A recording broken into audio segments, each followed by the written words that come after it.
There is a moment, a single suspended breath in the life of every great civilization, when everything seems to be exactly where it should be. The towers catch the light. The markets overflow. The children play in streets that have never known silence born of fear. This is that moment. This is the city at the height of everything it believed itself to be. The harbor opens wide, and the ships arrive in a rhythm so practiced it has become invisible, like breathing, like heartbeat. Merchants unload silk, spice, and stone. The dock workers move with the ease of men who have never once questioned whether tomorrow will look the same as today. And why would they? This city has endured. This city has thrived. This city has been told again and again, by priests, by kings, by the very architecture of its own streets, that it is untouchable. At night, the taverns filled with laughter. Wine flowed from barrels that had been aging in cellars carved from the bedrock itself. Musicians played songs that no one could remember who had written them. Songs so old, they had become part of the city's weather, as natural and expected as the morning fog rolling in off the harbor. To live here was to be held by something larger than yourself, something that did not need to be spoken about because everyone already felt it. The great cathedral rises from the center like a spine, its bells sounding every morning with a tone so deep it vibrates in the chest. Faith here is not a whisper. It is the foundation. The people do not simply believe in protection, they breathe it. The walls that surround the city are ancient. Some say they were built by hands that no longer exist, shaped from stone so dense that even time has learned to pass around them rather than through. And in the evenings, when the sun drops behind the western ridge, the city glows. Not with fire, with warmth, with the particular amber light of a place that has convinced itself it will never burn. There are gardens on every corner. Water flows through channels carved centuries ago. Children chase each other through archways worn smooth by generations of hands. An old woman sits at a window, watching the same view her grandmother watched, and she smiles, not because anything has changed, but because nothing has. Permanence here is not a fear, it is a gift. The merchants spoke of expansion. The architects dreamed of towers that would one day rival the cathedral itself. Young men left the city not out of hunger or desperation, but out of ambition, carrying the city's name with them like a seal of nobility, returning years later with wealth and the quiet pride of men who belonged somewhere that mattered. To be from this city was to carry a kind of immunity, not physical, spiritual, a sense that the world owed you something and that something would always be there when you went looking for it. But permanence is always a story a city tells itself, and beneath every story, beneath the stone and the faith and the golden light of evening, the earth holds its own silence, a silence no one has learned to read. There were signs. There are always signs, but signs only mean something to those who know what to look for, and this city had spent centuries learning to look only upward, at the sky, at the bells, at the spires that touched heaven. No one looked down. Deep beneath the foundations, beneath the root systems of gardens that had bloomed for 100 years, the ground was shifting, slowly. The way water moves through limestone, patient, invisible, indifferent to the weight it carries above. Pressure had been building for longer than any living memory could reach. The fault lines, ancient and quiet, had been tightening like a fist closing in the dark. A well ran dry in the eastern quarter. An old man noticed the crack in his cellar wall and filled it with clay. A mason patching the cathedral floor felt the stone vibrate under his heel one morning and crossed himself, then forgot about it before lunch. These were small things, whispers in a language no one spoke anymore. The earth does not announce itself. It does not send messengers. It does not wait for permission. It simply, eventually, moves. In the weeks before, dogs grew restless. Horses refused to stand still in their stables at night, pawing and snorting at a frequency only they could feel. Water in the harbor pulled back slightly, almost imperceptibly, as though the sea itself were drawing a breath. A fisherman noticed the tide was wrong. He told his wife. She told him to pray harder. Small tremors, so faint they could be mistaken for a cart crossing a bridge, had begun to ripple through the lower quarters at odd hours. Once in the early morning, once just before dawn, children felt them. They stopped their games and pressed their palms flat against the ground, listening with their hands. But no one thought to ask the children what they heard.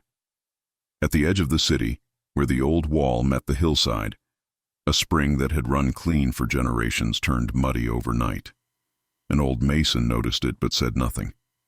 There were always small changes in the earth. The ground breathed. Everyone knew that. It was part of the city's character, as unremarkable as the wind or the rain. No one imagined it as a warning. It was simply the way things were. The priests said the city was blessed. The merchants said the city was rich. The soldiers said the city was strong. And the earth said nothing at all. It simply waited. And the waiting was almost over. It began with a sound that was not quite a sound. A low, bone-deep vibration that moved through the city like a wave moving through water. The kind of tremor that does not shake the body so much as unsettle it. A wrongness.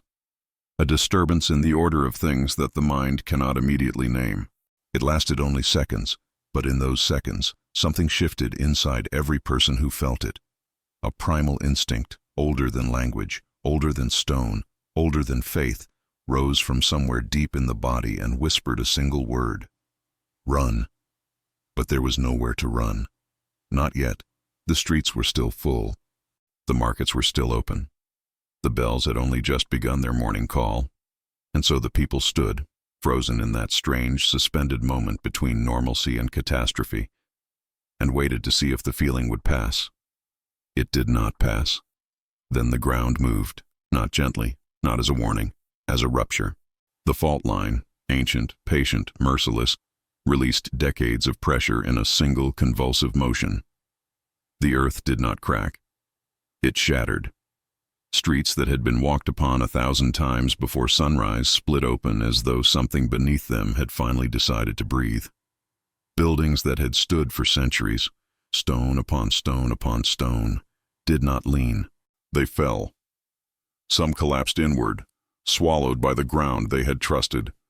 Others toppled outward, crashing into the crowds that had no time, no space, no warning to move. The cathedral, that great spine of faith, groaned. Its bells, still swinging from the morning's call, rang not with purpose but with chaos, a violent, uncontrolled clanging that sounded less like music and more like breaking. The towers swayed. The stained glass shattered outward in a spray of color and light, beautiful for one fractured second, before the walls themselves gave way. Dust, everywhere dust. A cloud so thick and white it erased the sky. It filled the lungs, blinded the eyes, muffled every sound into a ringing, hollow silence. And in that silence, in that stunned, breathless pause between the earth's violence and the human response, the city understood what it had never been taught, that no wall is permanent, that no faith makes the ground still, that the only thing standing between civilization and ruin is the patience of forces older than memory. The dust settled slowly. And when it did, the city was unrecognizable. The harbor was blocked by debris that had tumbled from the cliffs above. The water channels, those ancient arteries of life, were crushed and buried. The gardens were gone. The archways were gone. The window where the old woman had sat watching the view her grandmother once watched was gone. Everything that had given this city its identity, its rhythm, its sense of being rooted in time, all of it was buried under a layer of earth and stone that had been waiting, silently, for this exact moment. And the people who had believed they were untouchable, stood in the wreckage, covered in white dust, and felt something they had never felt before, in a city that had promised them safety. They felt the ground beneath their feet, and they could no longer trust it. The sound did not stop for hours, not the shaking. That had ended in minutes. But the groaning, the settling, stone shifting against stone deep underground, finding new positions, new resting places, as though the earth were rearranging its own bones. And with every groan, another wall fell somewhere in the distance. Another roof collapsed into silence. The city did not die all at once. It died in stages, each one quieter than the last, each one final. In the first hours there was no order. There was only survival, raw, instinctive, and brutal. Mothers dragged children from beneath collapsed doorways. Men pulled strangers from rubble with hands that bled and did not stop. A woman carried her neighbor's body 3 streets to lay him beside his own home, because that was the only thing she could think to do, and doing something, anything, was the only way to stay sane. But survival, when it comes without structure, becomes something else very quickly. It becomes territory. Within a day, groups had formed, not around family, not around faith, but around proximity. Those who controlled the few wells that still ran held power no priest had ever held. Those who had weapons, tools, sharpened stakes, fragments of iron, became the arbiters of who ate and who did not. Some turned to prayer with a fervor that bordered on madness. They gathered in the open spaces where the cathedral had once stood and called out to a God they had trusted to protect them, not with sorrow, but with fury. They demanded an explanation. They demanded a reason. And when no answer came, some of them turned that fury inward, toward each other, toward the neighbors who had once shared bread across a fence that no longer existed. This is what happens when a people lose not just their homes, but their belief that the world is ordered. The grief is not only for what was destroyed, it is for what was believed and is now proven false. A father searched for his daughter for 2 days beneath a collapsed house.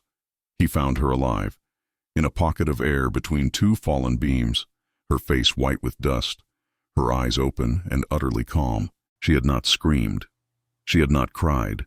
She had simply waited, the way the earth had waited, trusting that the silence would eventually break.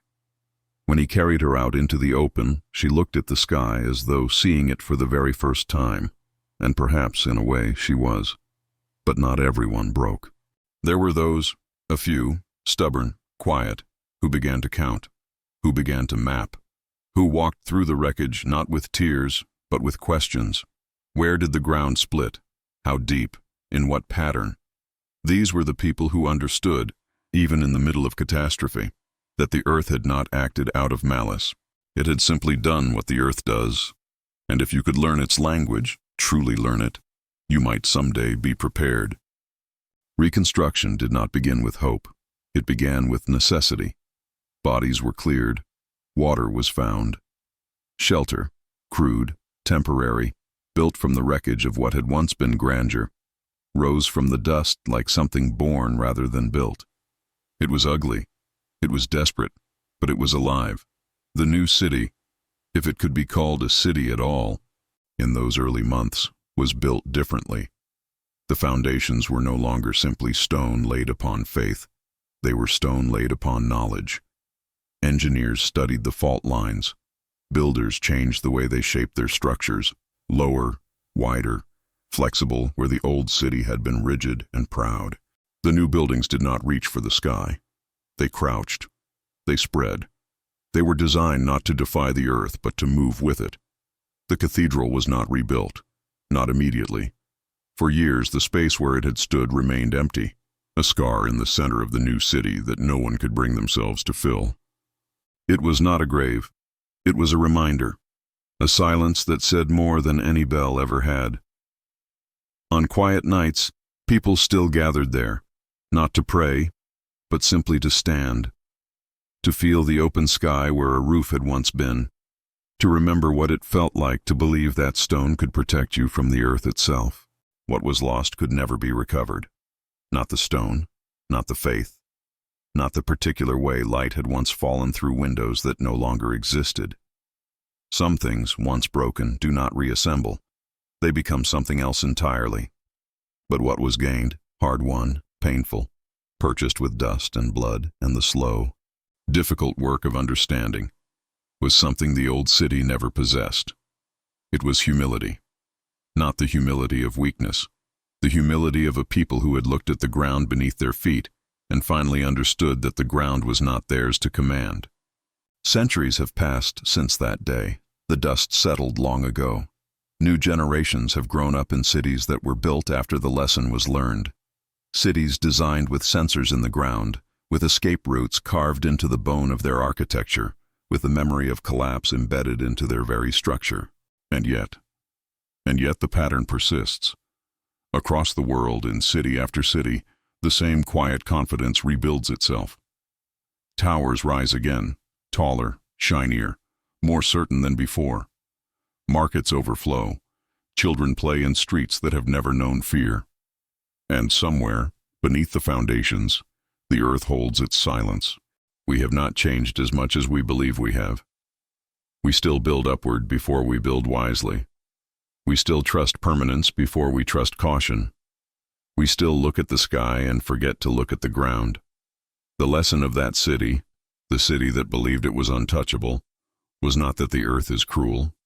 It was that the earth is indifferent, and indifference in the end is far more dangerous than cruelty, because cruelty can be fought. Indifference cannot be reasoned with. It cannot be prayed to. It cannot be outsmarted. It can only be respected. We tell ourselves that we have learned.